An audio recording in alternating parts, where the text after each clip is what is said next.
Coming up, why a prominent attorney says Monday's referendum won't mean much. Find out how the former Prime Minister feels about the upcoming referendum. You may be surprised. And yes to education in a very different way. The National Report starts now. Now in HD.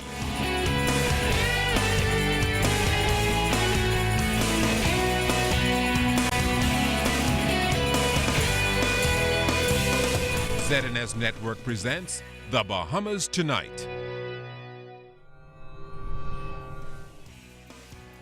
This segment of the news is brought to you by BTC, powered by Lime.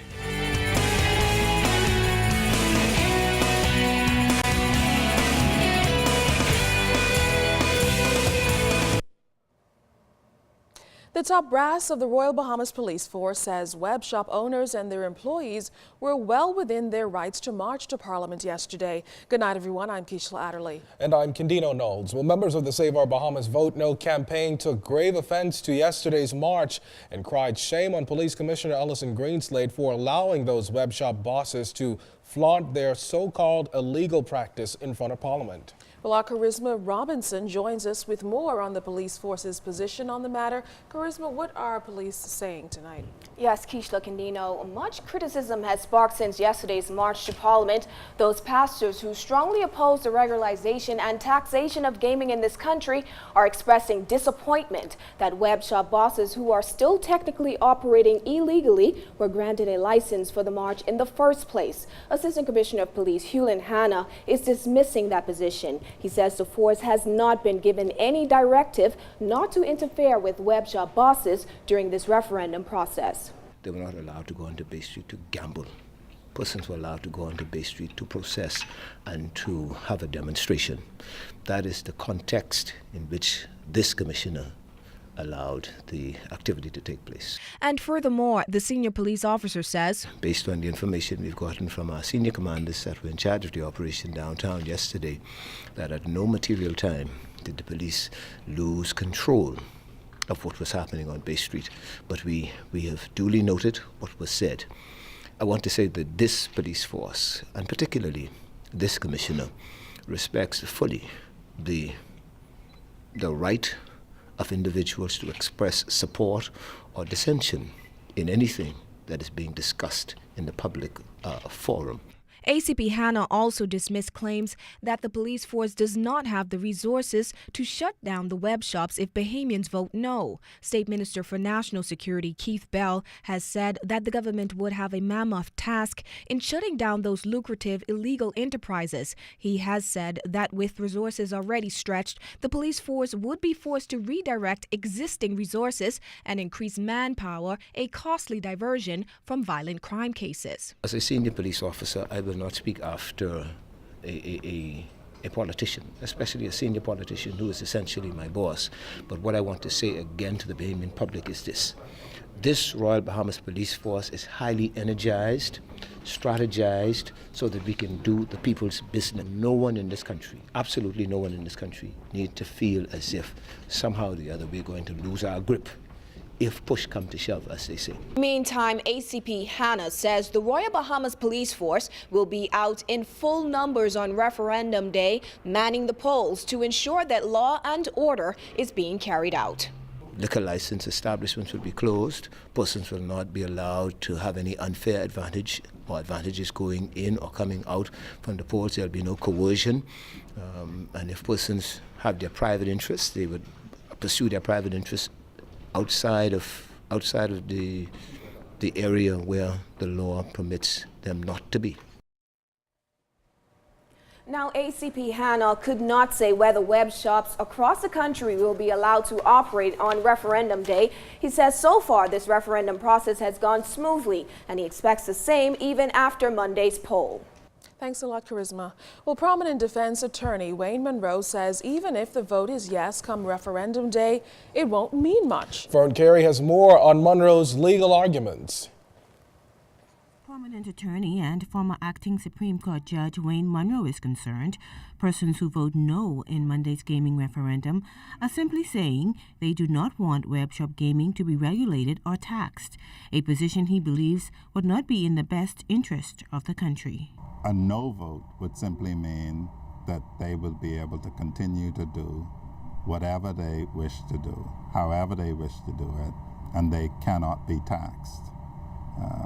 To give an example, if people say that minors now go into web shops, that means they will be able to continue to go into web shops. That is denied by web shop owners. But the only way that you get to set a minimum age of participation in anything is to regulate it. Munro accused the No Vote campaign of misleading the public, noting that web shop gaming is not illegal. He believes efforts by police to prosecute owners or residents who participate in it following a no vote would only result in multiple lawsuits for the government. If my analysis is accurate, then there would be no basis for them to interfere with these persons. In my judgment, it would be irresponsible for a government to act without having the law declared. And so the first thing they would have to do, bearing in mind that they now know what the view is, because now knowing what the view is, if you prosecute, a prosecution could amount to malicious prosecution. And if you interrupt somebody's business in the light of this, you may be opening yourself up to exemplary or punitive damages. Now, if the country decides to vote yes, the next step will be how to regulate the industry.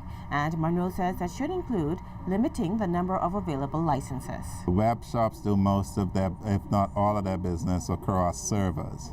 A part of the regulation may be only to license persons with a certain level of technology, and to insist on technology that captures data, like the police computer system. You cannot delete from it. You can enter a note to amend a prior entry.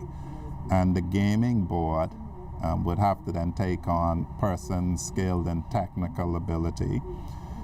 The main way that, in my view, that you would police it is you would have to have a limited number of licenses. If you have an unlimited number of licenses, then it would really be a cowboy town. Vern Carey, ZNS Network News. Former Prime Minister Hubert Ingraham announced today that he will participate in next week's gaming referendum, this after initially declaring that he would not, quote, waste his time voting. His critics are responding to his latest stance and are dismissing his position as political rancor and sour grapes. Andrew Knowles joins us now. Andrew, can you tell us a little bit more about the back and forth? Well, Contino, it comes as a surprise today as the former Free National Movement leader is now urging all Bahamians to vote no come Monday. Hubert Ingraham says he's changed his mind about participating in the upcoming poll after watching referendum campaigning. And what's even more is he's concerned about the government's role in all of this. But Progressive Liberal Party Chairman Bradley Roberts today dismissed Mr. Ingram's statements, claiming that he has zero credibility. I will not comment on the mockery of the supposed neutrality which the present administration has sought to cloak, rather naked support for and promotion of a yes vote. I do say, however, it is impossible for me to see at least 3 self-declared violators of gaming laws parade through the main street of our city, demonstrate in front of our parliament, demanding that the people endorse their illegal behavior and make them legal and fear no consequence for their actions from the law enforcement sector of our country. This cannot be the same man who invited the web shop owners to make their financial statements available to the then F&M government in an effort to formulate an equitable taxation regime for that industry that he fully intended to legalize and regulate. Mr. Ingraham says he refused to remain silent while perpetrators of illegal enterprises seek to further erode our democracy, disrespect our laws, and denigrate those who promote decency.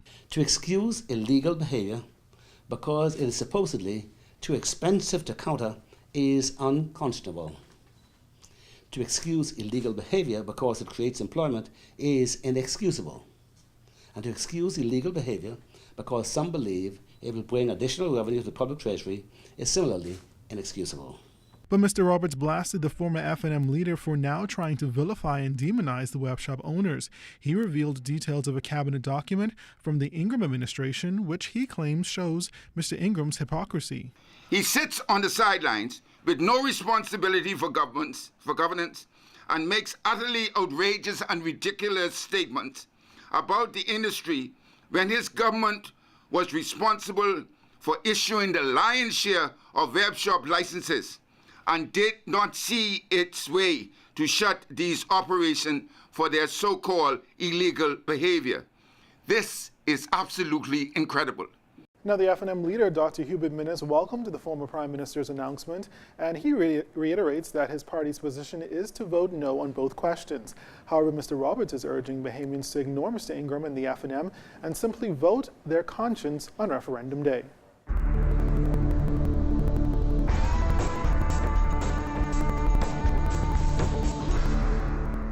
In our first look at weather, we have clearing skies, and that means cooler temperatures tonight. But outside of our studios, we have just a few clouds. Temperature 70 degrees, relative humidity 57%. Your winds out of the north at 8 knots. Barometric pressure 1,022.8 millibars at 30.20 inches, and it is steady. But stay tuned. Travel, weather, and boating forecast is still to come.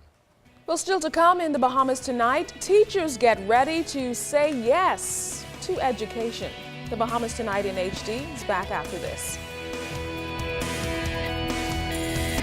This portion of the news was brought to you by McDonald's.